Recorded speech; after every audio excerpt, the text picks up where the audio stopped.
শাক ভাজি করে নেব, তার জন্য আর কি শাকটাকে সুন্দর করে আর কি করে নিচ্ছি, সেদ্ধ করে নিচ্ছি। এরপরে হচ্ছে এটাকে তেলে দিব আর কি। সেদ্ধ প্রায় হয়ে আসছে, এটাকে এখন নামিয়ে ফেলবো।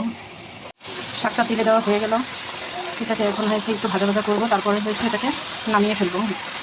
তাহলে আসসালামু আলাইকুম, সবাই কেমন আছেন? আশা করি সবাই ভালো আছেন। এই তো আমার শাক ভাজিটা প্রায় হয়ে আসছে, এটাকে একটু পরে আর কি নামিয়ে ফেলবো। এই তো হয়ে গেছে শাক ভাজি, হয়ে গেল শাক ভাজি করা।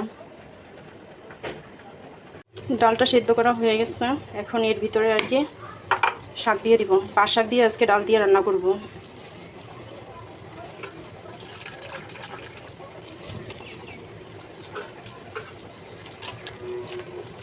হয়ে গেল আমার শাক দেওয়া, এখন এটাকে নেড়ে চেড়ে দেব। অনেক মানুষ আছে এটাকে নাড়ে না, দিয়ে আর কিভাবে ঢেকে দেয়, জানি না এটার ভিতরে কি ফায়দা। অনেক মানুষ আর কি এটা করে আর কি, কিন্তু আমার কাছে মনে হয় কি না নেড়ে দিলে আমার কাছে বিরক্ত লাগে, যে এটার সাথে মিলিয়ে দিব না। যাই হোক, এখন এটাকে সেদ্ধ করবো।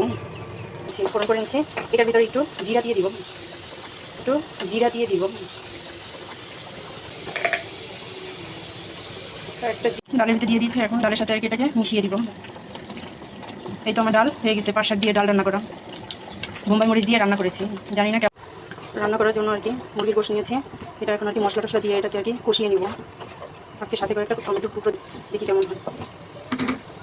কষানোর জন্য একটু পানি দিয়ে দিয়েছি, এখন এটাকে দিয়ে সুন্দর করে একটু কষিয়ে নিব। গোশটা এরকমই রান্না করব, এর বেশি আর হয়েছে করবো না, পানি টানি আর কিছু দিব না।